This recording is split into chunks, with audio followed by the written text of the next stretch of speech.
Hello, welcome to Can We Fix Britain? Just a small question, which I hope we're going to answer in the next hour and a half. I'm Timandra Hartness, I'm your chair. I have no expertise in this matter, but it doesn't matter because we have a panel of 5 people and you. So I hope between everybody else in the room, we can get an answer. Can we fix Britain? Now, this session actually started when they first asked me to chair it. It was already a huge question. It's, can we feed Britain? Which, I don't know about you, but every time I go to the supermarket at the moment, it becomes more and more depressing as half the foodstuffs are ridiculously expensive all of a sudden, and the other half are finished because people have already bought them, and everyone's wandering around in a despairing daze.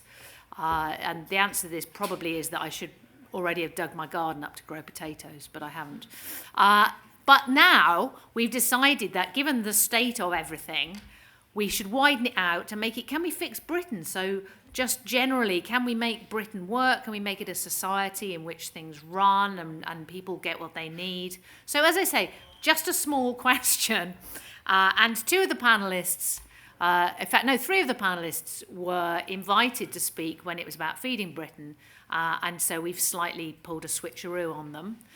So you will forgive them if some of them say, listen, I was asked to talk about food and we're talking about food. So I'm going to introduce the panel. I'm going to try and keep everything quite brief and fast moving. We have, first of all, on my right, we have Laila Cunningham, founder of Kitchin Table, and perhaps you can tell us what that is, and a councillor of the City of Westminster, so like literally the local councillor for here. So if you've got any complaints about the bins, see her afterwards. Then we have Claire Pearsall, also a councillor, but Sevenoaks District Council, so a slightly different kind of area, a commentator and a former Home Office advisor. Then at the end here, we have Gareth Wynne-Jones, who is a farmer in North Wales. I'm not even going to try and say the name of where he farms. He did say, could we have this whole session in Welsh? And we said no, because I can only say no smoking and slow in Welsh. So we're doing it in English, I'm afraid. Apologies for the colonial implications of that. Also the author of something called The Hill Farmer, which I'm assuming is a book. Is that a book? I think so. It's a book. Good. There we go. Then on my left, in my immediate left, we have Martin Wright, the chair of Positive News, formerly editor-in-chief of Green Futures and former director of Forum for the Future. And then on my extreme left, as we say, Rob Lyons, who's the Science and Technology Director of the Academy of Ideas, the convener of the Academy of Ideas Economy Forum, and I suspect the person for whom we can blame this entire session and everything in it. So I am going to take people in the order that I have them here. So I hope that's all right with everybody, because it's been very confusing for me with new people being added. Is this, actually, no, you're expecting to speak later, right? That's fine. Because you're a new addition. Would you like to speak first, or shall I put you to the end? Whatever. Go on, speak first. I'll go. Go on, here you are. So, Laila. Hi, I'm Laila. I founded, I used to be a criminal prosecutor, and then I left and I formed a startup that connects remote workers, female remote workers, to work together from home. So it's a mobile platform that connects them to socialise locally and work together. Before I go into is Britain broken and can we fix it, I need to say one thing to champion Britain. My parents came here in the 60s to escape an oppressive communist regime, and it was here that they succeeded. It was in England with the freedoms and the opportunity to succeed and to be yourself that they found success and they raised their children. And I'm forever grateful to this country. And no matter what economic or political crisis we face, we must remember that we are a beacon of freedom and a beacon of opportunity that the world looks to. But having said that, I see that the political spectrum, and actually the introduction to this talk, it really doesn't mention one thing. And for me, that's crime. And I know that a lot of people in this room have been affected by crime or have had people that have been affected by crime. As a former criminal prosecutor, I've seen the detrimental effects of government cuts. I've witnessed criminals, literally domestic abusers, walk free because of cuts and lack of administrative staff and lack of people to collate evidence. Crime in our justice system has taken a step back in politics. But for most, feeling safe is paramount to the quality of life. Feeling like you can call the police and they'll actually attend and actually have the potential to solve your crime ensures a sense of reliability in our system and in our country. Too many of my residents and friends and family have told me that they've been a victim of crime, but they don't bother calling the police. I mean, does that resonate with you guys? Yeah. And for me, that is broken. That is an aspect of Britain that is broken. And I don't see Liz Truss talking about it. I don't see my government talking about it. And I don't see a lot of talk about it. We do not, and the only way is that we have to take pride in our police officers. I've worked very closely with the police, and they put their life on the line for us. And we have to give them more money. And it has to be a job not only that pays, but they can do it without the fear of public persecution, because the police are our strongest line of defense against anarchy. If there's a riot, who do we call? We call the police, and we rely on them. It is their responsibility to keep us safe, and they really risk their personal security for the sake of keeping public security. Now, I'm not saying just throw money at it, because we have to make sure that it's needed and it's spent in the right way. As I understand, the budget for the police in London has gone up, but I don't feel Londoners feel safe as a result of that. So it has to be spent in the right way. The starting salary of a police officer is very, very low, and it has to be a job that they take pride in. Sustained investment is needed across the whole criminal justice system. The Law Society has warned that there's unacceptable delays. Victims of criminal domestic abuse have to wait sometimes years. And that's a complete failure. And they also then don't rely on our criminal justice system. And that really fuels crime itself, and it fuels the underbelly of crime to take over. I mean, my children were mugged on my local high street, and I followed the muggers to the basement of the local police, and I called 999, and they told me, I'm really sorry, we have no one to send to you. They said there's been a stabbing down the road. And I said, okay, I mean, surely you can handle 2 incidents. And they said no. And for the weeks that followed, completely brazenly, and that's another thing, wearing a COVID mask or a balaclava, there has been a rise in brazen crime, because how do you recognize them? They were just continuously mugging. And I had a baby at the time. I had to put him in a baby carrier, do my own investigation, take photos, because now you recognize them from their shoes, take photos, speak to, local shops that were selling dodgy phones. And I managed to give intel to the police, but it was me who gave it. I was called vigilante mom by the press, and I had them banned. And sadly, I risked my life, but I wasn't going to have my kids be in risk, so I rather risk my life to get this done. And decades of underfunding means there are not enough judges, not enough prosecutors, not enough police to cover the huge backlogs. And it's defendants and victims and the public that suffer. And listen, it's decisions made by successive governments going back to at least 2 decades. In the 2008, I think the cuts to the criminal justice system were the most on any public expenditure. In real term, the reduction in the criminal justice system has been about 25%. I believe that for me, as a councillor, I'm trying to return to community policing. And community policing means when you rely on your local police, they rely on community leaders, and there's a strong connection between the community and the police. I arranged, a monthly meeting with different parts of my ward where there is a direct communication with the police. And I think it's very important that we go towards that. And that's me done. Fantastic. And coming under your 5 minutes, so well done. Okay, so our first pitch of what's wrong with Britain, it's crime. So, Rob Lyons, can we fix Britain? What's wrong with it, and can we fix it? Can we fix Britain? Well, the short answer to that question I'm going to offer is yes, we can, but no, we won't. First thing I want to say is when I see stuff about broken Britain and all that sort of jazz, I think sometimes it's a little bit overblown. There's that sort of kind of catastrophism going on, and I think we have to recognise that actually most things in this country continue to work okay.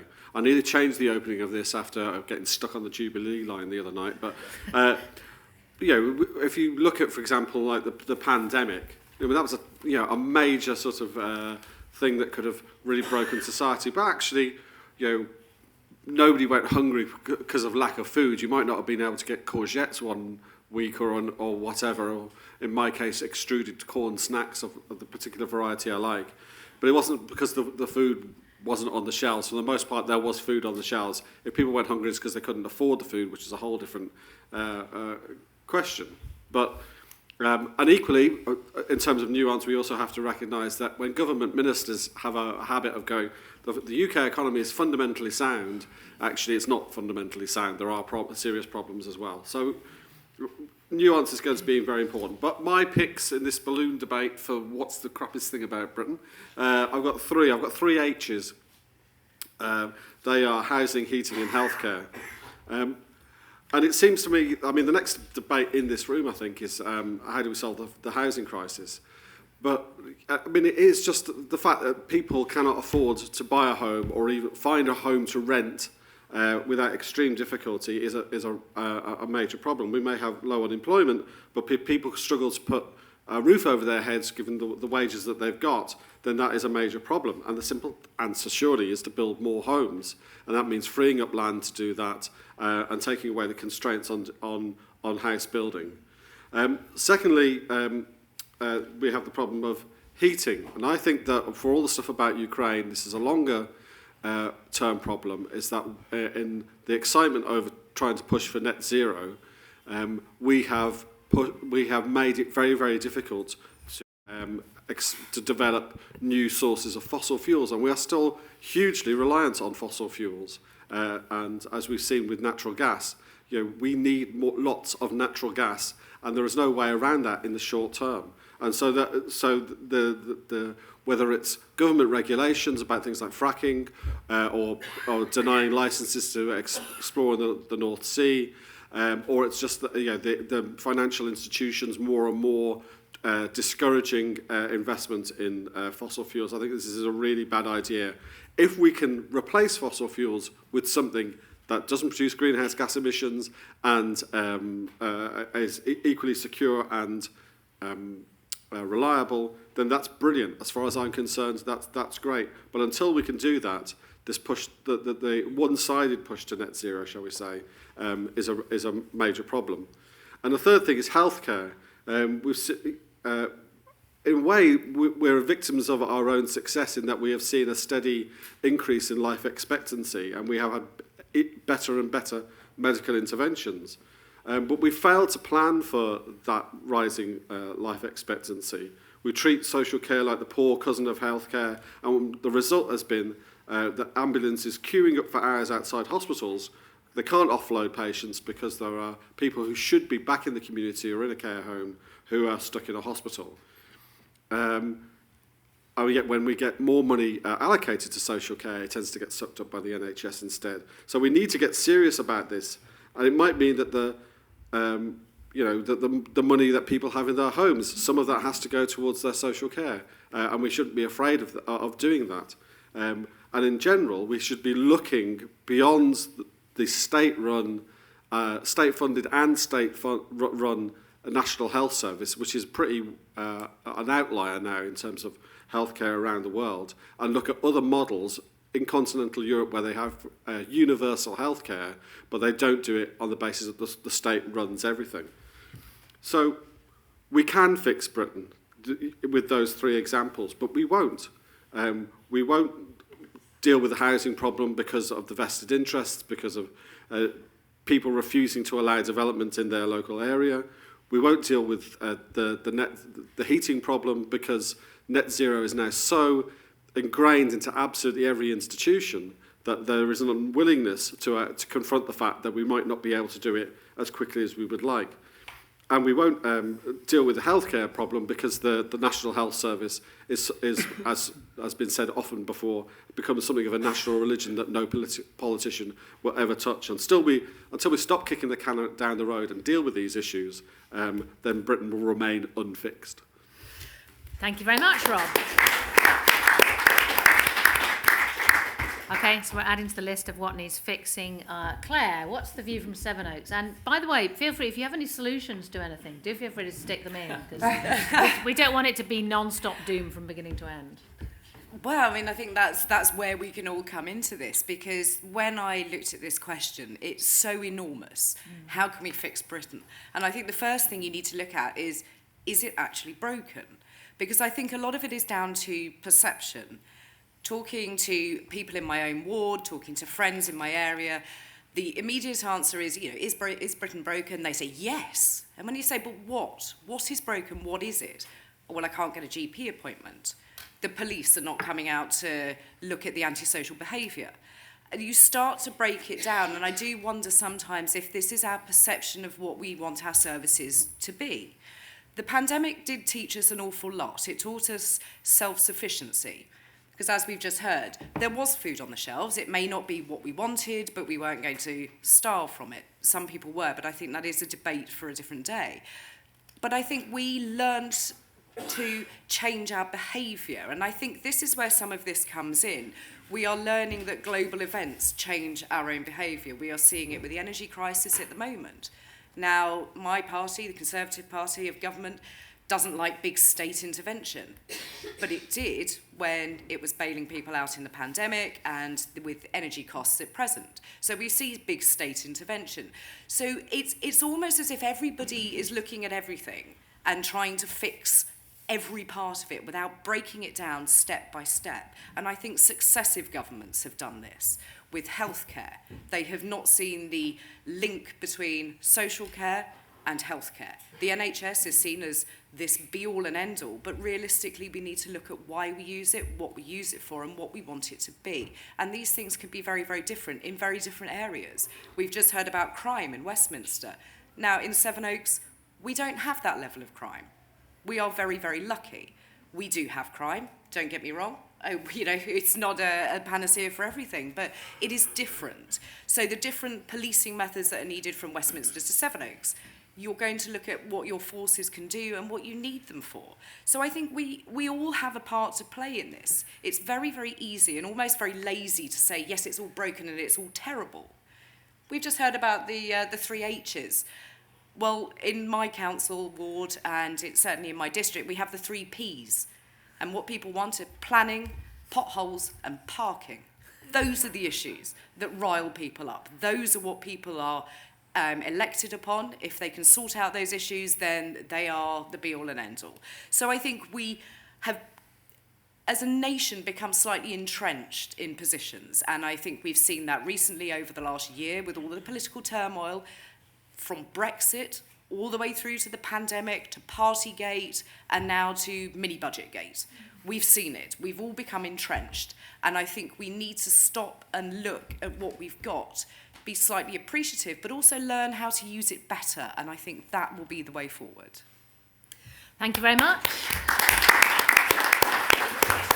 Admirably succinct and given us some P's to add to the H's, although I would suggest that they're probably related, that perhaps planning and housing are on some level related. Parking and potholes, well, they probably throw forward to a session I'm doing this afternoon about the future of the automobile, in fact.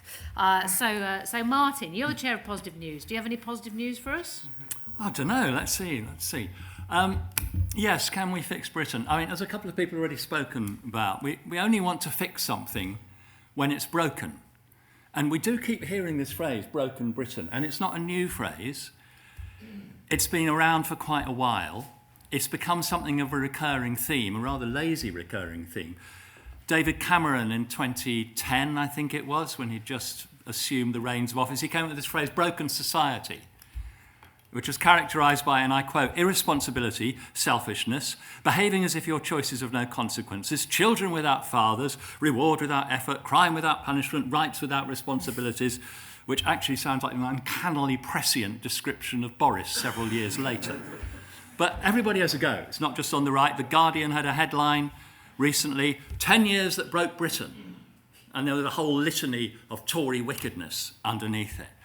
And it does sometimes seem that whatever side you're on, the temptation, certainly when you're in opposition, although we did see evidence of this even in power this morning, is to describe everything shit, basically.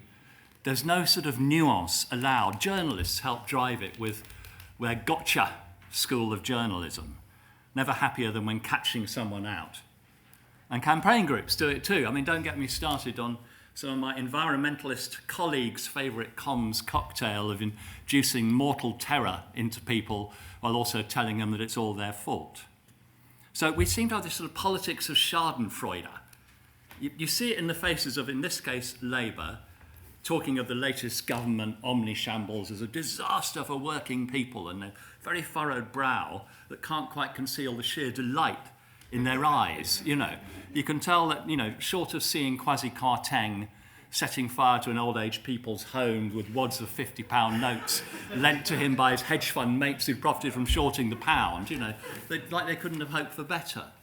And the problem, I think, is with the adversarial system, it places a premium on characterising the other lot as completely hopeless and incompetent or corrupt or simply scum. And is that the best we can hope for from our politics, that the side in power screws it up so catastrophically that our lot get in? When the Tories came to power in 2010, they spent the first few years palming off anything that went wrong on 13 years of Labour incompetence. And eventually that started to wear a bit thin, but then hooray, we can blame COVID, we can blame Putin. And in 2024, when Labour take power, and I think we can assume they probably will, unless Keir Starmer's photographed refereeing a friendly between Hamas and Hezbollah between now and then, you can bet Labour will do the same. You can write the script now. Chancellor Rachel Reeves at the dispatch box justifying horrendous levels of borrowing and or spending cuts on 15 years of Tory incompetence. You can imagine that will see them through an entire parliamentary term. It's a kind of wasn't me gov politics. And it's often encapsulates frankly confected outrage. And it's partly why we have this sort of lazy cliche about broken Britain needing fixing, because it encourages our leaders to behave like kids. Rather than acknowledge difficulties, be a touch humble, be open to suggestions, take on board criticism with some grace, give credit to their opponents, dear Lord. I'm not damning politicians per se. You actually look behind the scenes. There's a lot of collegiate working. Look at the select committees. If any of you are sad political wonks like me and enjoy looking at the select committees channel, you see a lot of collegiate working. But at the top, you don't get that. And it matters, because if you're going to get the public to take responsibility, say for their health, to try and save the NHS, or dear God, even to save power, to try and keep the lights on, it's very hard if you're not showing some kind of responsibility and leadership yourself. I'm not saying it isn't the job of politics and political journalists to hold government to account. It obviously is, but this relentless adversarialism feels increasingly like a bug, not a feature, of our democracy. And it's no wonder in a survey, 46% of British people said they actively avoided the news, and that's apparently the highest such proportion in the world. And why do they avoid the news? It just leaves them feeling cynical and depressed and disengaged without any agency to change things. It's part of the reason I like being involved with Positive News, this media cooperative Tamandra mentioned, because it tries to rebalance the story. The stuff it covers is full of little reminders that the Brits are far from broken. For example, like the people in a rundown Scottish textile town who are clubbing together in a community buyout of surrounding moorland to regenerate their homes, or an amazing community organiser in a Hackney housing estate who galvanised gang members into delivering food to isolated elderly residents during the COVID pandemic, or a new female-led street patrol in Newcastle, which is leading to women feeling a lot safer on the streets at night. We get glimpses when politics almost gets suspended for a moment that the nation can be like that too. You remember the 2012 Olympics, the opening ceremony, and indeed the whole atmosphere during the time of those Olympics. And the queue, God bless it, the queue a few weeks ago. I cycled along beside it for a while, and it was like an advert for an extraordinarily harmonious, multi-generational, multi-ethnic, multi-everyone society. Whatever you think of the monarchy, that was an extraordinary moment. And when politics was briefly suspended, guess what? Actually, more people wanted to watch the news. So you sense in those moments, in those examples, I think that Britain isn't broken. There are lots of things to sort out, yes, but at a fundamental level, Britain, as in the British people, don't need fixing. Thank you.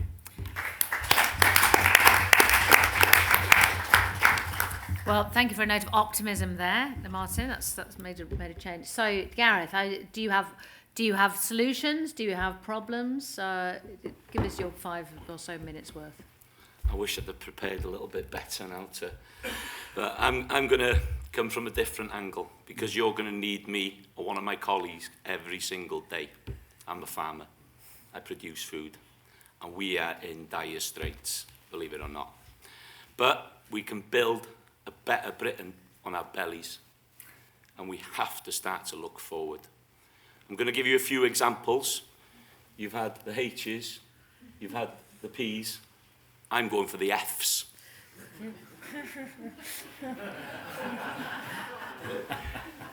Fuel, fertiliser and feed, okay? Just in case you thought it was something else. So, last year, if I was going to buy fertiliser, artificial fertiliser, let's not forget half the world's food is produced with artificial fertiliser. However you think of it, that's how we can get affordable food. I was paying £240 a tonne. If I want to buy that same product now, it's 1,400. Mainstream media's not telling you that. Feed has doubled, tripled. Okay? Again, due to what's happening in the Ukraine, grain prices. Ukraine is the breadbasket of Europe. 40% of the grain produced is produced in the Ukraine. People don't listen. Politicians don't talk about it. Mainstream media doesn't talk about it. And this is really important for us all to understand the bigger picture. Fuel. So red diesel, for me, would have been 50 pence. Yeah, so at this moment now, it's £1. So that's doubled.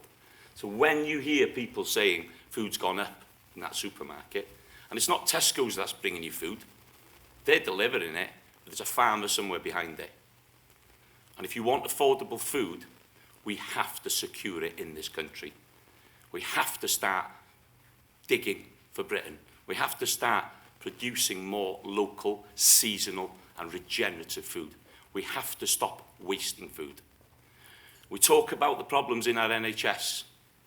If we feed the next generation on proper food, not processed crap, we can save a lot of our obesity, our diabetes and a lot of our health problems. Believe me, I look at my father, he's 86, he works 7 days a week. He's got no underlying health problems. He's eaten a healthy diet. I grow the majority of food to feed my family myself, and I believe in that. That is the way forward. I walk around London, I see, so many people. We have to feed these people, and we have to feed them affordably. My little village in Llanfairfechan has a bloody food bank.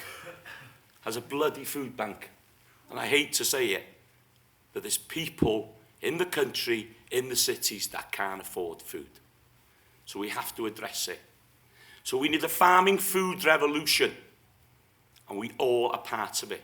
You have to back British agriculture. We have to stop the silly imports. We have to stop the annual animal rebellion, pouring milk on the floor in their Prada shoes. I'm sorry, middle-class idiots that think that know a little bit more than the people that can't afford to buy that milk. You wouldn't pour that on the floor if you were hungry or cold. It's time for change, and we have to do this together. Society, I believe, can be fixed, and there's nothing better than to sit around a family table eating your food. Every single one of us will need the fuel to be fed every single day, and we need to remember that. Going forward, please back British agriculture. Start to think where your food's coming from. Ask a farmer, look where it's produced. Look at that seasonality. Anything that's grown in its season will be a lot better for the environment, for that carbon footprint. It's common sense. We need to look back at what our forefathers did to go forward to feed this nation. I'm just a farmer. I go out every day to produce food, and I want to be proud of what I'm doing. But when I look around mainstream media, I get so bloody annoyed. They are pointing the finger at cow farts and sheep on the mountain for the climate crisis. Well, it's absolutely ludicrous. We are part of the solution, not the problem. Work with us, from government to policymakers, but to you, the consumer, the customer. You're the important part here. You're the ones that can make change. And cheap food comes at a cost. Cheap food will come at a cost to the environment, to the animal, to the farmer. 3 farmers a week are taking their own lives under the 3 Fs. There's a lot of stress and there's a lot of pressure out there. But we are here to fix Britain together, and that's why I think we build a better Britain on our bellies. Thank you. Diolch.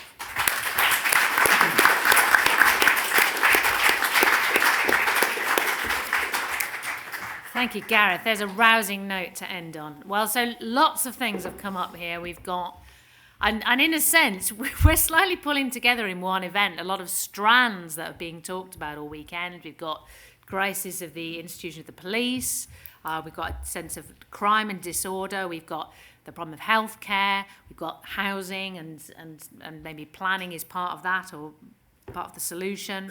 We've got the question of who's responsible. Should we look to the government to take more responsibility? Should we look to leaders more responsibility? Do we need to take more responsibility for things?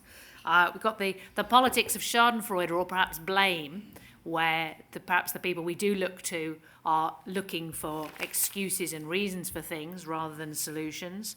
And when we've got the problem of actually producing things we need, notably food, but perhaps other things as well. And the underlying question that's come up a couple of times is, well, but what about people who just simply can't afford food and the necessities of life?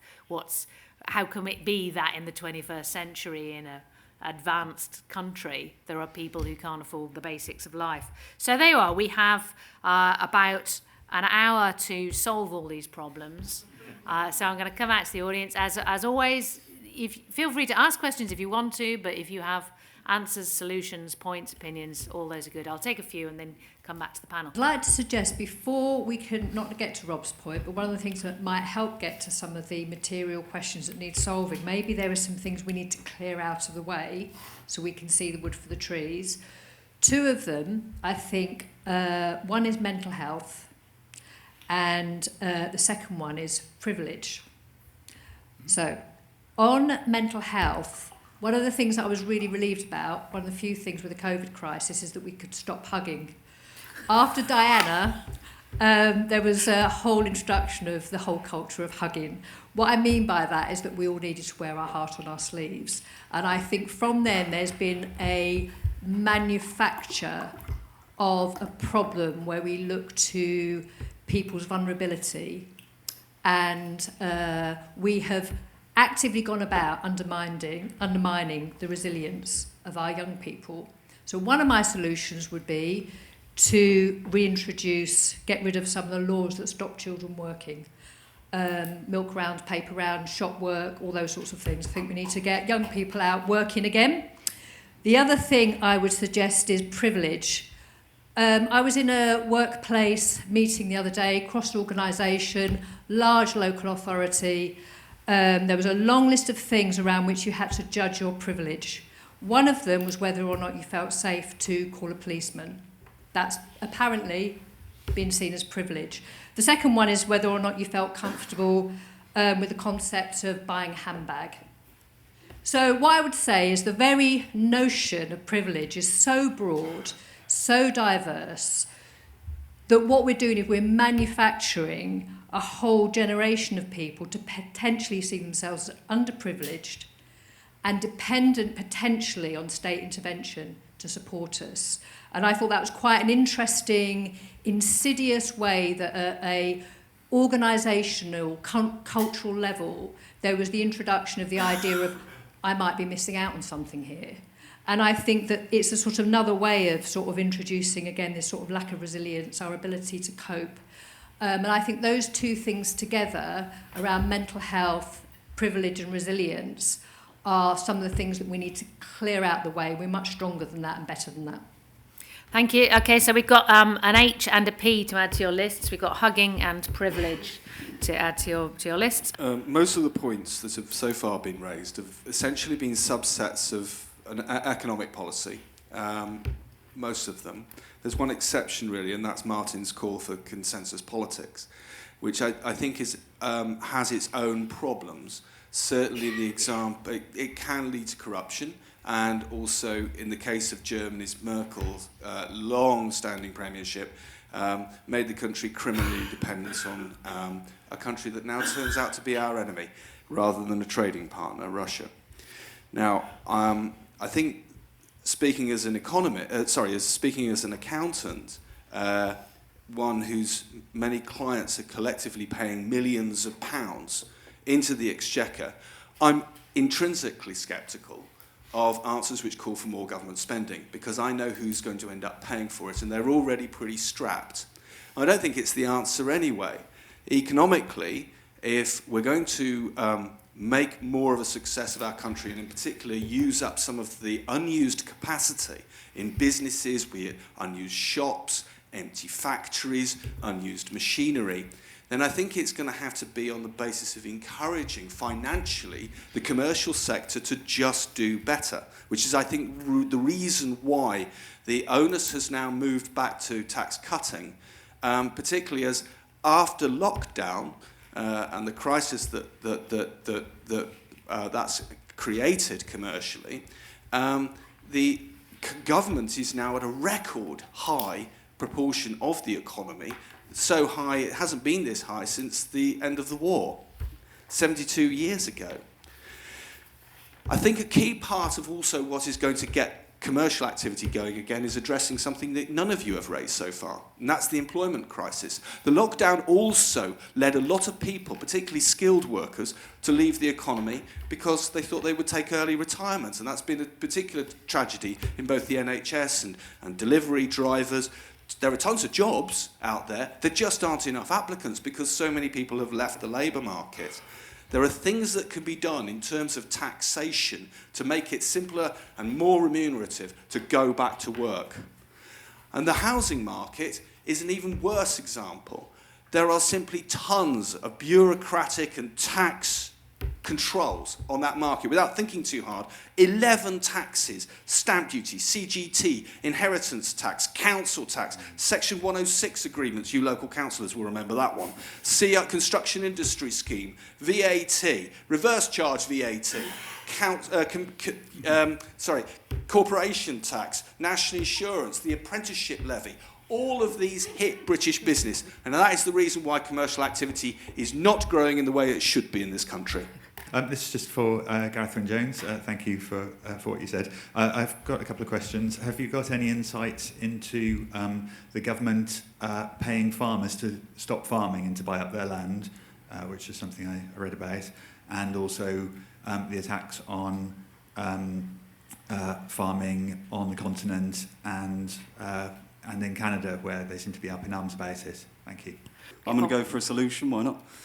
Things work better in Australia because they've got mandatory voting. Things work better in Switzerland because they have direct democracy. We need to move to, I would say, the Swiss model and have direct democracy. We take responsibility, we'd actually work for ourselves, and that's what I would do. So I noticed you had a bunch of catchy letters, but no one mentioned population or anything tied to immigration, for example. So I believe the net migration figures inbound for the last year is 1 million people. According to the census, I think the UK population is about 70 or thereabouts. We are talking finite supplies of things like housing, healthcare and stuff like that that are being increasingly taxed by larger and larger populations. Surely that has got to have an effect. And just about the energy thing, nuclear power. Anyone? It's completely green. No one mentions it. Why? Okay, yeah, I'd like to reinforce our Welsh farmers' point of view. I mean, I live in Dorset, which was the centre of the dairy industry, a flourishing industry. It's one of the richest parts of the country and they're all it's all completely bust now, and they're going into, because they say that they can't even break even because the price of milk is too low. And this is something that all Londoners need to bear into part, that the price of milk is too low. And, anyway, what can be done?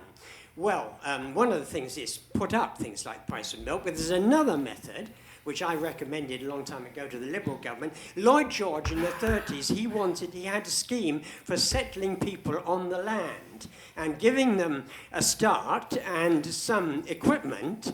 The only person who's taken this up is, to some extent, King Charles. Now, in Indonesia is one of the countries I know where they do this. There are people who do want to lead a more rewarding life, which farming can be, but they can't get started because they haven't got the necessary to get started. So that's two things that we can do. So panel, as I say, please don't all try and respond to everything. That would be madness. I'm going to take you in, I think we'll just come along actually and say who wants to answer what. So Gareth, I mean, it would be interesting to hear what... I'd like to answer the gentleman that directly asked the question. You can parcel up your land and invite Londoners to come and live with you. No, okay. I do immersive tours, so just follow me on social media and I'll sort you out. That's not a problem. You can stay for a few days, but no longer. Jokes aside, you know, this gentleman asked a really, really important question. And we are globally sleepwalking into food shortages. It's happening in Canada. If you look at what's happening in the Netherlands, okay? Farmers are out protesting. It's happened in Sri Lanka, okay? These are massive problems, and we have to address them. And this is why we need food security in this country. This is why the government needs to step in and start to address this problem. If we look at the bigger picture, we would only be able to feed ourselves till August. The rest of the time we're going to go hungry. All this food is flown or shipped in supermarkets, however we look at it. So we need to address it. And if we don't address it, we are going to go hungry very, very soon. So we need to pull together. And the point on the farming thing, fantastic, because I think councils, again, have a big part to play.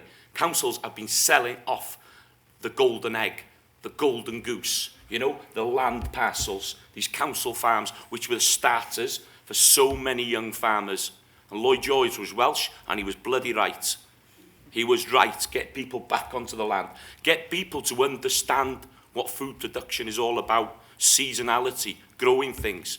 Even if you've got a little garden, get some spuds in, get some carrots in. Just teach your children these very, very simple basics, because there's nothing better than anything that you've produced yourself and put in on that table of yours. I mean, okay, thank you, Gareth. Go on, Claire, and now we'll come to you. I think I want to address the lady who spoke first about privilege and children in the labour market. And I do think you've got a point. I remember when I was a kid growing up, like many of us, we had Saturday jobs. Because if you wanted something, you had to save for it, your parents weren't just going to give it to you. And I think that is sorely lacking these days. I'm a mother of a nearly 14-year-old boy, and if he wants something, he has to do jobs for it. I don't hand over the cash, because I think it teaches you a level of resilience, it teaches you how to deal with people, how to deal with situations, which then sort of feeds into the mental health aspect of it. If you can suddenly stand up and go, do you know what, that person was horrible to me, I'm okay, it's fine. Those words didn't really hurt, I didn't like it, but I will get on with it, and I'll earn my money, and I can buy the computer game, or whatever it is you want. And then just to very, very quickly, somebody mentioned immigration. Now, I worked at the Home Office for a very happy 18 months in immigration. So I had to deal with small boats, I had to deal with borders, I had to deal with national security issues. It was around the Windrush time, which was lovely and not very difficult at all. The problem that you have with immigration is that there is no easy answer. We have all become dependent upon some quite cheap labour coming over from the EU, which then went, and it feeds into my colleague here and the market for farming. We lost fruit pickers, we lost asparagus pickers, daffodil bulbs needed planting, and now these all sound very, very simple. They're not. They're actually quite skilled jobs. They're hard work. They're in the cold. British people didn't necessarily want to do them. So we have become now a nation that we need to re-import this kind of labour again. So I'm not sure that it's the country is too full. I think we need to have a sensible conversation about immigration, which sadly we don't have, because everybody gets so entrenched again in what is right, what is wrong, which immigration is good, which is bad, and that is not healthy. Okay, thank you, Claire. So, Laila, what would you like to come back on? I just quickly address your point, sir. You know, when I said put more money in the criminal justice system, I understand that we need significant responsibility and accountability, especially fiscal responsibility right now. And before we spend more money, we need to know where it's going and if it's working. And that's what I mean. We need to have a streamlined accountability of where our tax money is going. When I hear, you know, so much is wasted on this, so much is wasted on this, that's my money. It was Margaret Thatcher that once said there's no such thing as public finances, it's taxpayers' money. And then, in my opinion, there needs to be more accountability for where our money's going. And I just wanted to address the lady's thing about resilience. I mean, I do find that this generation has a lot less resilience. You know, I used to work in a city law firm. I used to get told, you know, go put some lipstick on, wear a short skirt, we're going to go meet some clients, because I was a woman. You know, if I complained, I wouldn't have got a job again. I remember I wanted to apply to the bar when I first left law school, and my professor said, well, there's no one like you in the bar. You know, I had an Arabic name. I'm luckily married now with a foreign-sounding name, but my name is Al Maligi. You know, I was Egyptian. I am Egyptian, but it was an Egyptian name, and he told me we don't, and I remember sitting on a Westminster pavement and crying my eyes out and thinking, oh shit, but I picked myself up, and I got on with it, because the dialogue in them wasn't that I'm a victim. There wasn't this victimization. The dialogue was, hang on, I can do it. No one's going to tell me I can't do it. And when I see Sadiq Khan's Instagram saying, you know, it's a micro-racial aggression if someone asks you how to pronounce your name, it beggars belief. You know, so many people ask me how to pronounce my name, and it's completely normal. Some foreign names are very, very difficult to pronounce. The left are creating problems where there are no problems. They're creating divisions where there are no divisions. And this is where the privilege comes from. You know, it even said, if someone says, can I touch your hair? You know, I had very curly hair before modern hairdressing. It's actually very, very tight curls. And I used to always get, oh, wow, your hair's so curly, can I touch it? I was said I had pubic hair when I was at school. You know, I didn't let these things pull me down. And now almost the left's rhetoric is, actually, you have to live within that confinement of being a victim, as opposed to just, you know, brushing it off and getting on with it. And that's where I think we need to take the dialogue. Thank you very much. See someone phoning in to offer you a hug. Those chartered microaggressions. Martin. Yes. Yeah, I'll just take up the gentleman who sort of challenged me a bit about arguing for consensus politics, which I'm not. I do realise there's a certain irony in the battle of ideas at suggesting we shouldn't have quite so much adversarial politics. So of course there's room for contesting ideas. I think the trouble is it's become an oversimplification. It infects the way that we define ourselves, an almost determination to have less and not more in common. You know, there's a new tribalism. You know, it's Brexit v Remain. You know, we didn't used to define, before 15 years ago, we didn't define ourselves as Brexit or Remain. It was a lot simpler. It was just Arsenal v Spurs, or Liverpool v Everton, or Chelsea v just about anybody.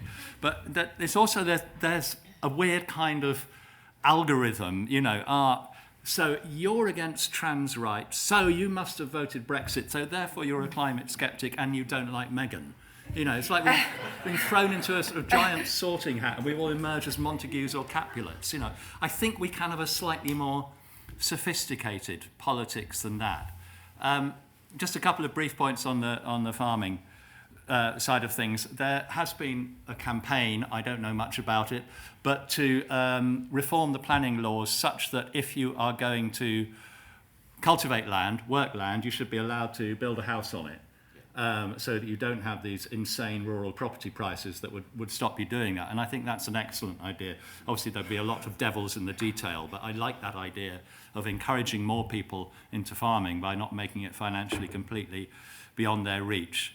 I'd like to think we can have a sort of slightly more nuanced take on resilience that doesn't consist of depriving children of hugs and sending them out in the snow to do a paper round at age 11 or whatever. You know, I think we can have a few hugs and encourage people to stand up for themselves a little bit. We can be slightly more sophisticated than just going back to sending kids up chimneys.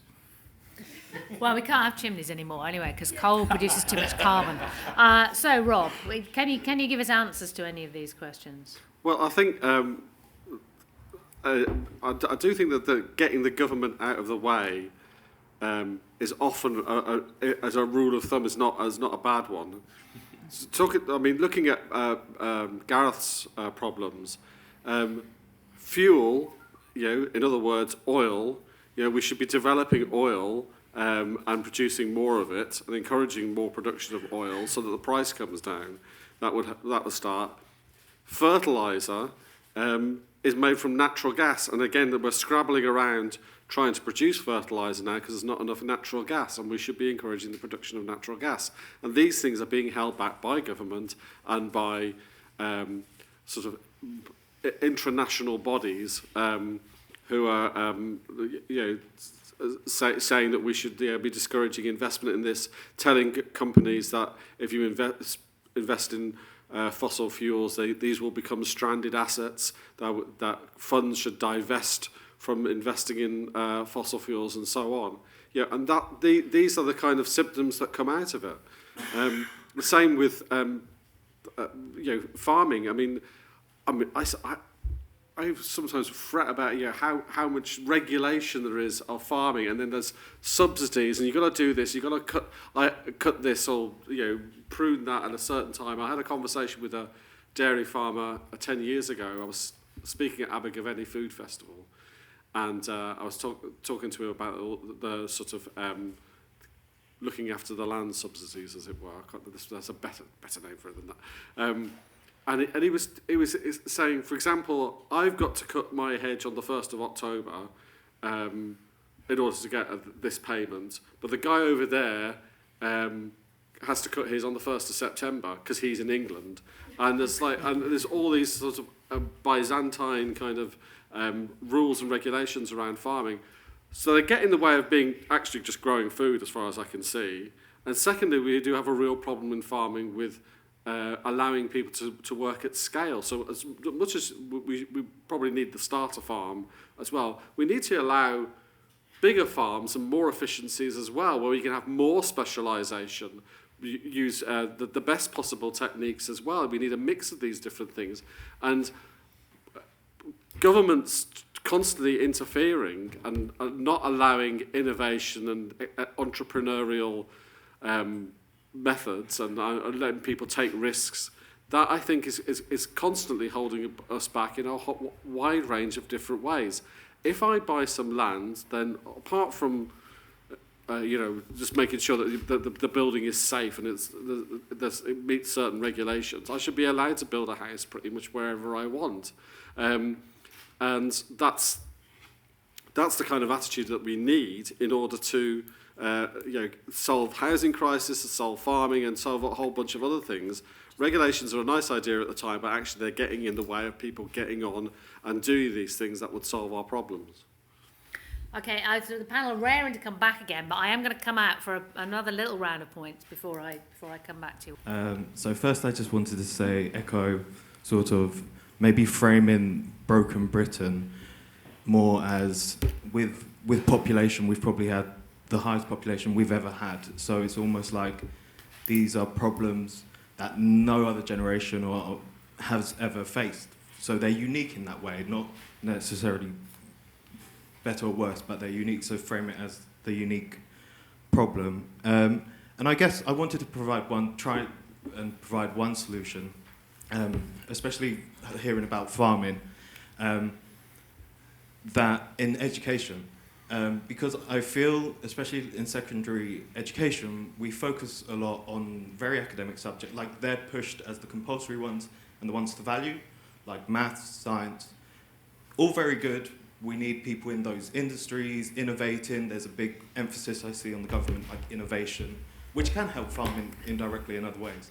However, I thought maybe a solution would be GCSE farming, things that are more like sort of practical, or half GCSE like they do for RE, to make it sort of a compulsory thing to raise awareness in, well, my generation or younger. I find it sad that you say that, like, we as a nation aren't picking up the jobs of fruit picking and stuff like that, and that we're still sort of thinking, oh, immigrants. As a child of one of my parents is an immigrant, like, but I find it sad that people here don't want to do those jobs, when I think they could even have other benefits like physical health, mental health as well. Yeah. So that's my point. Okay, now interesting. So you started off with a problem, and I was just thinking, well, okay, maybe we face problems no generations faced before, but we also have solutions at our fingertips that previous generations haven't had. So I think that, but you start to offer some solutions. I'm just abusing my chair's privilege for a moment. I remember being in America for the Houston Rodeo some years ago, which was an amazing spectacle, like the size of a small city in itself, basically an agricultural show, with a 70,000-seater rodeo attached. Really something. But they had this thing called the Future Farmers of America, which was kids at school, including city schools, who raised animals, and then they put them in for animal shows, and the winning animals got huge funds for college scholarships for those kids. And so if they were in a city, they were raising things like rabbits and chickens in sheds, and then they brought them to this agricultural show and competed, and obviously, country kids were raising larger animals. And the thing that really struck me there, one of them was simply that the idea that you raise your own food was very, very normal there in Texas. But the other one was that they had the word future in the organisation. And at that point, because I hadn't met Martin then, it was a long time ago, I could not think of a single British organisation with the word future in the title. And I thought that was extremely telling about our national psyche. Okay, so they are abusing my privilege there. Kind of channeling what about our dad would probably say in terms of the solution. Sadly, he's no longer with us. But he would have said the best government is local government, and the real problem that we have in Britain, and particularly in England, is that central government has taken away powers from local government, has emasculated local government, and has destroyed it and made it impossible for local government to do almost anything without first seeking the permission of some bloke in Whitehall. Perhaps there is one of the solutions. Okay, give power to local government. A number of themes that have come through, which both perhaps hint at the solution and the challenge here. So, I mean, obviously, food security, a major thing, but energy security, the rule of law, policing. These are the kind of things, when I sit there and think, I'm not naturally in favour of big government or bureaucracy, but I think, what are the things I actually want government to do? And those are the kinds of things.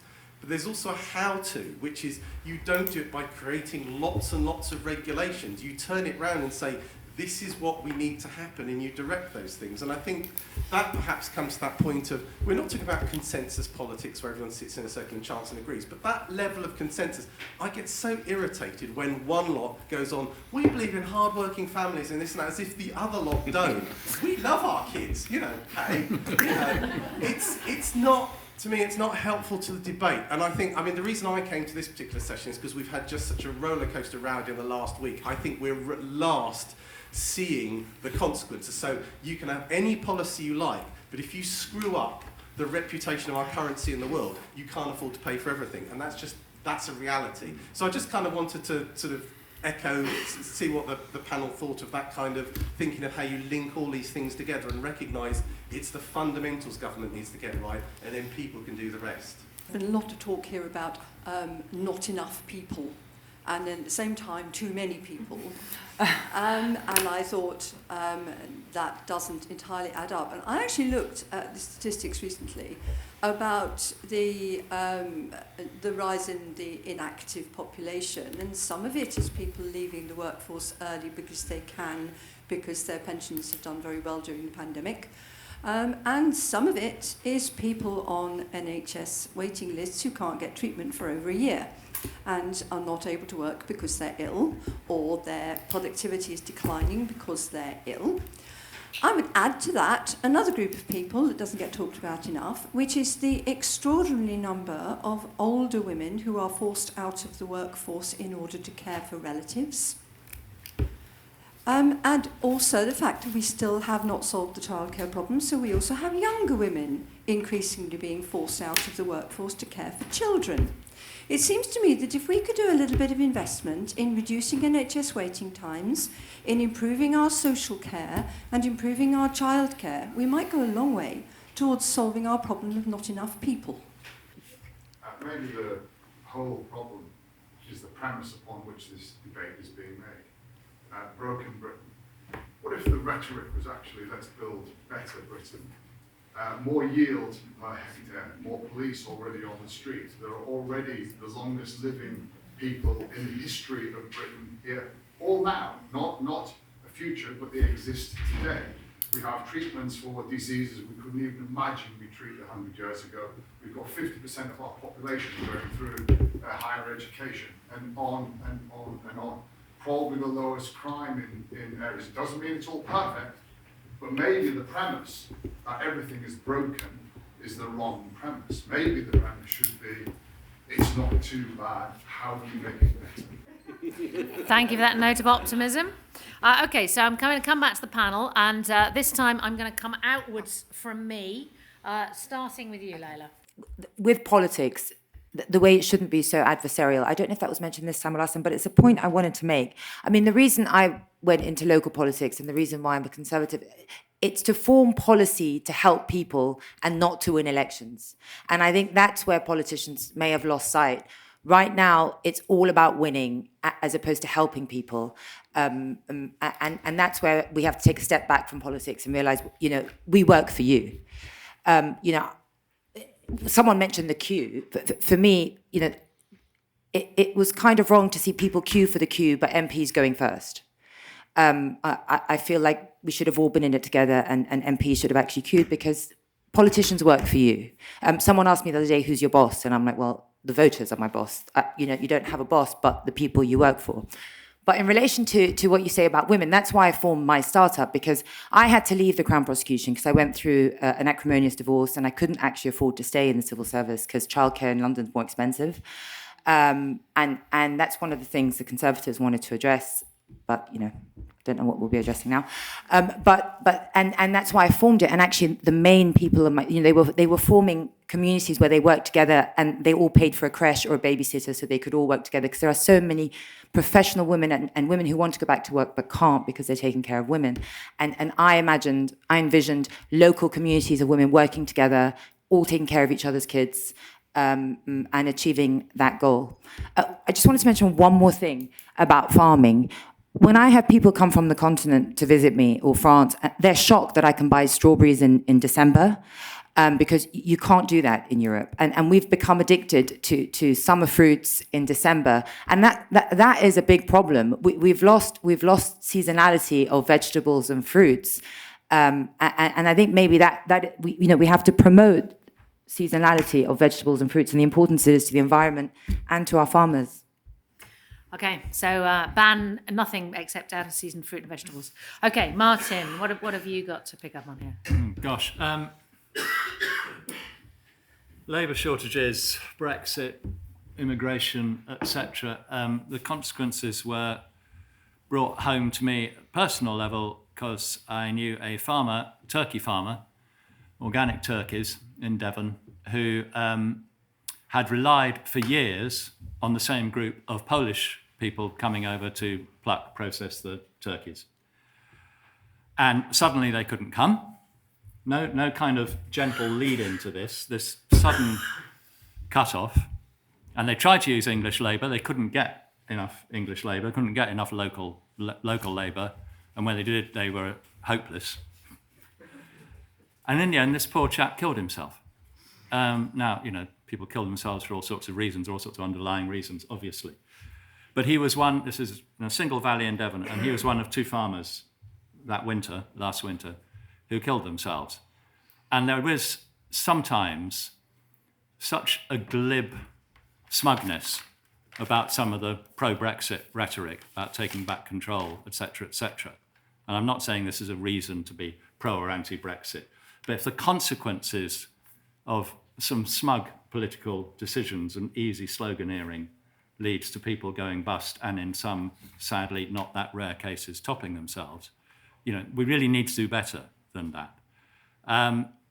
Just a couple of other comments about farming. I'm not an expert farmer, but Rob, you talked about, what about big farms? Well, farms are getting bigger, not smaller. There's more and more contract farming going on. So, the size of farms is getting larger and larger, and the people who are farming it are less and less connected to that particular plot of land.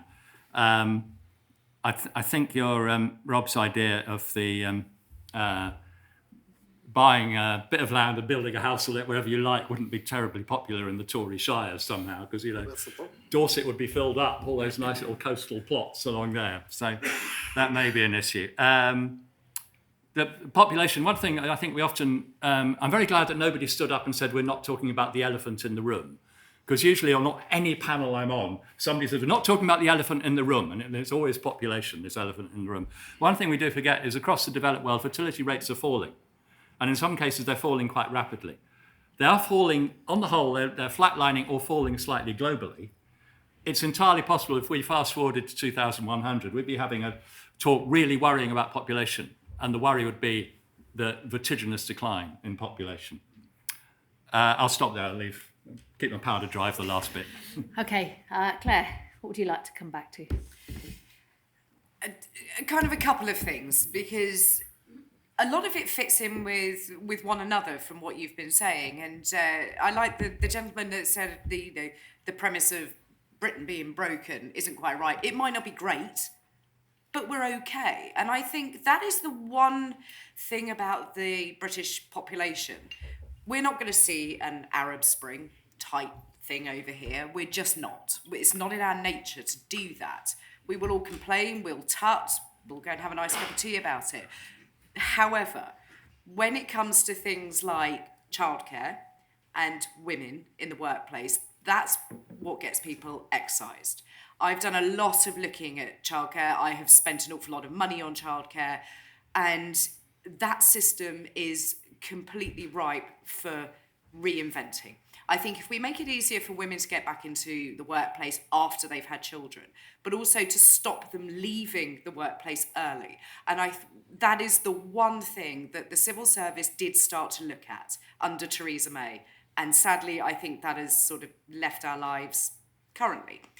I'm hopeful that it would get picked up again, but I think it's vitally important that we look at why those women are leaving, and how can we help them get back in. I'm not talking about state intervention with money necessarily. I think we just need to make some things a little easier, and access to childcare, access to carers in people's homes for elderly relatives or a spouse or a disabled child.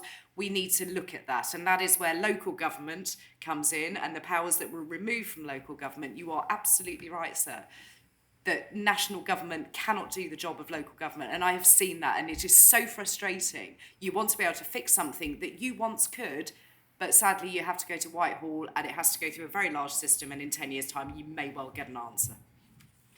Okay, thank you. Sorry, I'm just going to go against the chair 1 second. I've just had a baby, but going back to childcare, I'll just put something out there. Paternity leave is 2 weeks. Mums get a year. That is a huge responsibility on mothers to be the sole child carer, and it needs to be longer paternity leave, so there's shared responsibility there. Okay, all right. I'll let you have that because it's very short. Rob, what would you like to answer? Well, I appreciated Elliot's comments there about, I mean, any political party that stands on the slogan, Britain, it's not so bad, will be, get my vote, no. But it's true that an awful lot of what we miss a lot of the stuff that's going on under the surface that is actually making our lives better. And every so often you you lose your smartphone. You have to use like a dumb phone for like 2 days or something, and you realise just how useful smartphones are or something. You occasionally get these reminders of things. I'm sure we'll get a few reminders over the winter of the lack of electricity and what that means. I used to live in a village in the Scottish borders, and that used to happen. From time to time, we would just have a blackout, and you do start to really appreciate the wonders and joys of electricity.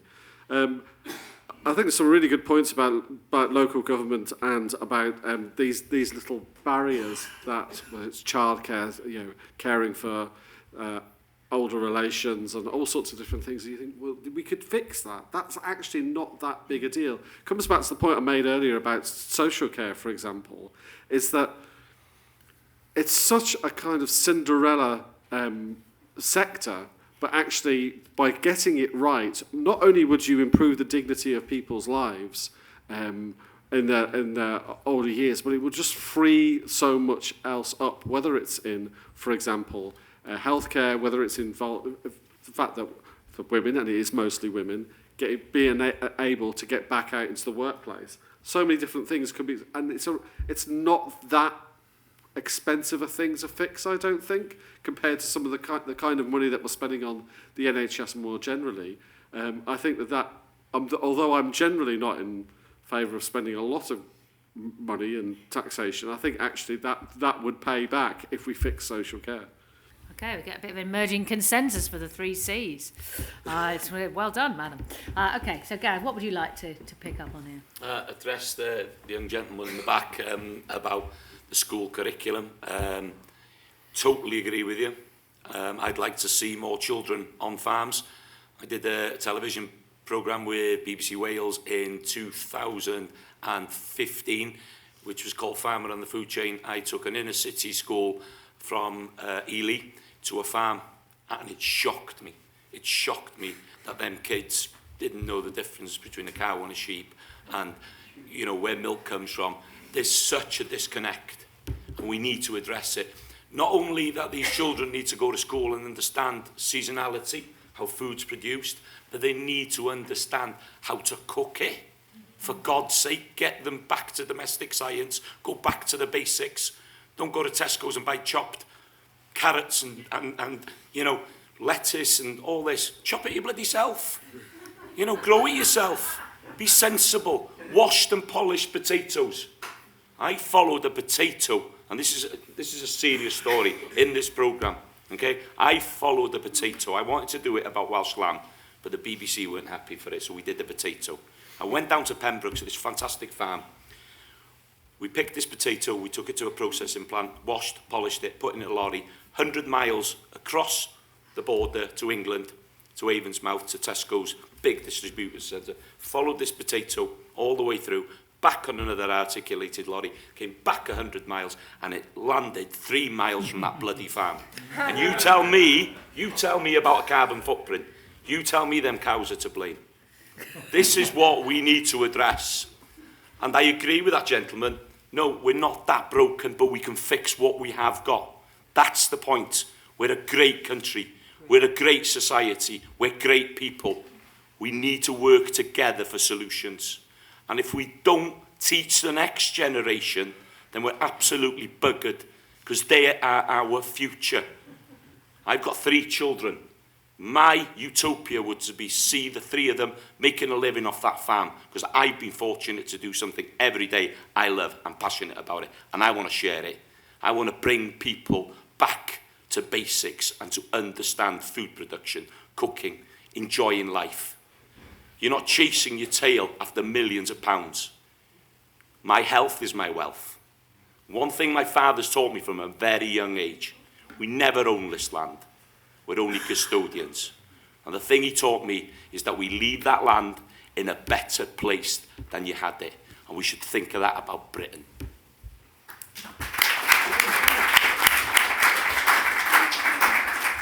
I'm starting to think, right, if we play our cards right, from this room, we could probably get the next government and we'd do a better job than the one. I'm in charge of agriculture. Sorry, exactly, agriculture. We've got childcare and caring crime. Yeah, we've got it covered. Okay, we've got 15 minutes left. I just want to bring a note of gloom into things. Based on the last week, looking at government spending and so on, we're in a place where we've not run a surplus since 2001. All of our public services are creaking. Taxation's at an all-time high. No one will lend us any money. There's headlines saying it's impossible to cut 60 billion in public services. That's 5%, which also means you can't redistribute that 5% to something more productive. And I think that whatever government comes in next, they're going to face absolutely the same constraints, and I don't think there's actually any obvious solutions. Okay, well that was short-lived, wasn't it, that optimism? A bit concerned about your seasonality and also your economies of scale. I mean, like the fact that your spud's gone 100 miles away, got washed and come back, that's fine. Maybe not if it's a carrier bag full, but if it's a few lorry loads, why not? Same with seasonality or British produce or whatever. It's like, well, hang on, a tomato's an indigenous product, you know what I mean? It's like, all this stuff isn't like naturally grown in this country. We've imported stuff from all over. Your John Deere tractors or whatever. It's like, this is like an international scale. So I kind of move away from that. I won't say it's small scale, you know what I mean? But I think we need to think of it a little bit broader. I'm a teacher, so those of you talking about curriculum, you can fling things at me later. One thing I'd like to talk about is, and I've noticed with young people, is that the simplistic nature of messaging, I think, is really hurting kind of politics, especially amongst young people. And there's nothing wrong with the people that have done this, but like if you take Boris's "Let's get Brexit done" or Corbyn's "For the many, not the few," very complex ideas get reduced down to simple slogans. And I think, Martin, you were saying earlier about the idea of adversarial politics and things like that.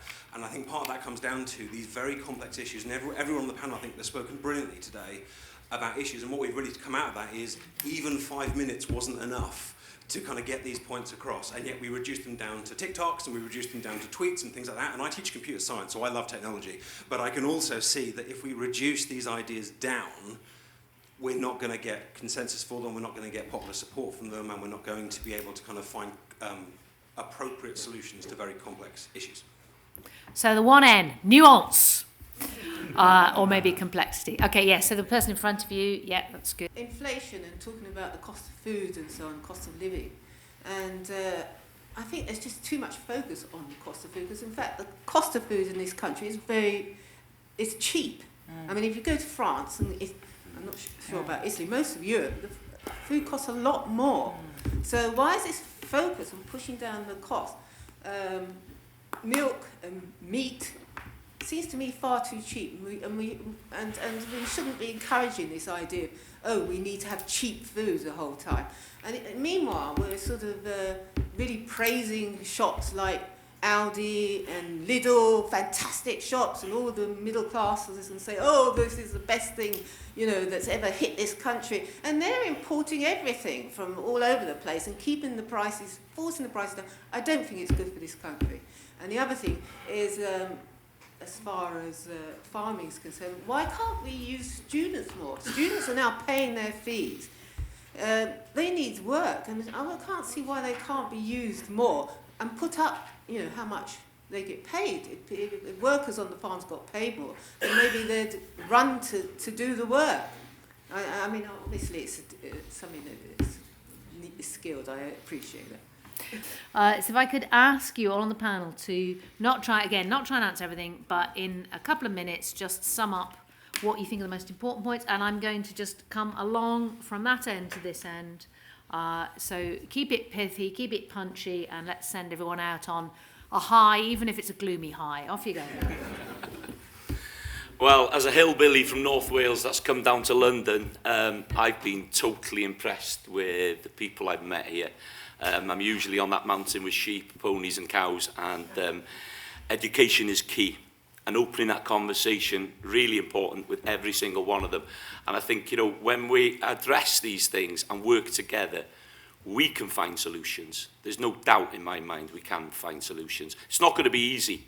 We're talking about importation of food. We're talking about people, coming into this country. We're talking about food rotting in the fields because we haven't got the people to pick it. There's problems, yes, NHS, school, everything, but there's always a solution. And places like this, I never thought I'd say this, are really, really important, because I've learned so much over this weekend. I'm going to sit on that train going back to North Wales, and I'm going to put a lot of things down. So thank you very much for the opportunity. Diolch o galon.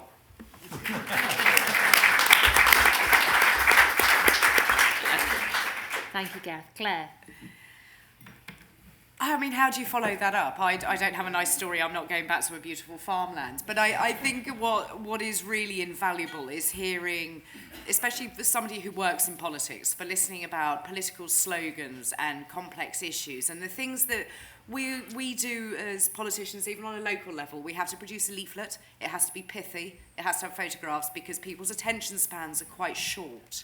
So that's why I think you see the rise in that, and that's why kids are only looking at TikTok and YouTube. That's where they get their news from. So I kind of get your point that we need to be a lot better at our political messaging. But I think also that these are really complex issues, and as this question showed right at the beginning, it is an enormous area. So to bring it down into basics, I think, as you just said, back to basics. I think somebody did use that as a slogan once upon a time. Perhaps we ought to go back to it. So thank you all. Thank you, Claire. Laila, I know you probably want to say everything, but don't. Restrain yourself to 1 or 2 points. Oh dear, she knows me so well already.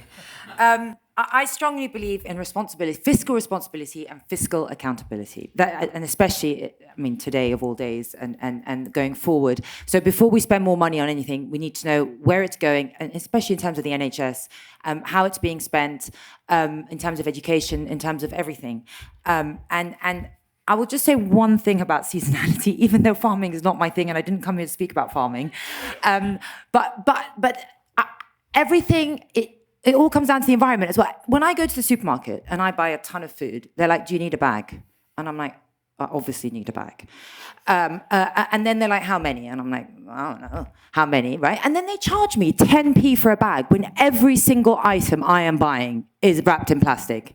Yet the responsibility is on me to pay for the plastic bag. And I think if we put some onus on the supermarkets to provide local, more seasonal products, we will have more products on the shelf that come from our farmers and support our economy, as opposed to far-fledged strawberries from Chile, completely wrapped in plastic and totally destroying our environment. And that's where I think seasonality comes from.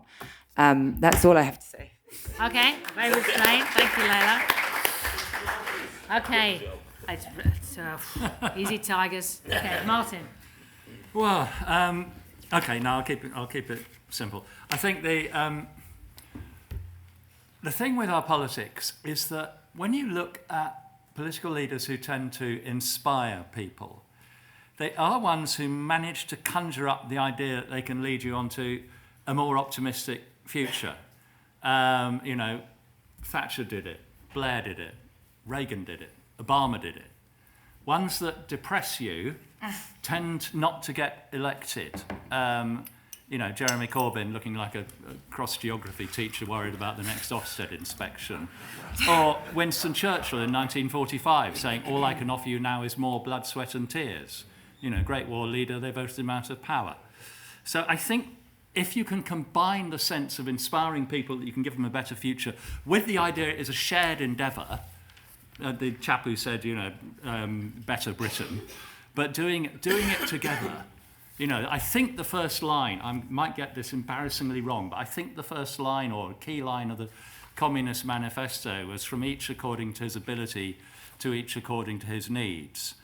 And I think what happens nowadays is that the left forgets the first part of that sentence and the right ignores the second part.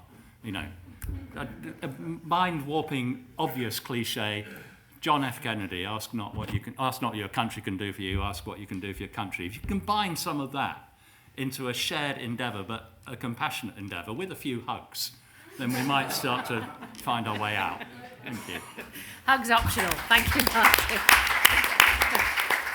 So there you are, Rob. You have the simple task. You've got about 90 seconds to sum up your thoughts on the whole issue and give us the solution. Off you go. All right, thanks. I'm not going to do that. I'm sorry. Gareth was talking earlier about encouraging people to grow their own food. I've made various attempts at this. And and basically, that makes me thankful for two things. When it doesn't grow, it makes me thankful for farmers, because I would starve otherwise. And when it does grow, it makes me grateful for trade, because what happens is you end up with just loads of the same thing that you end up just giving away. I got a nice apple crumble out of somebody else's apple surplus the other day, but that was about it. I had and that makes me grateful for trade. So trade is really, really important. I have much less of a problem than other people do with a global trade in food and lots of other things. I think that's really, really important. For one thing, for food security, because we're not reliant on, not stuck with the potential of a bad harvest in the UK and some important food stuff that we can turn to the world market for things. And equally, we can take the things that we're really good at and sell them abroad as well. As for local, I once attended, I don't know how I got invited, but anyway, the Canadian National Food Convention, and it was a big talking shop for farmers and other people involved in agriculture. And we did this big set-piece debate at the end of the day, and one of the sort of my opponent on the panel was talking about local food, and this farmer stood up and said, well, I've got 30,000 hectares of acres of parsnips. The guy 10 miles down the road, who's actually my neighbour, he's got 30,000 acres of parsnips. What are we supposed to do about eating local? It doesn't work.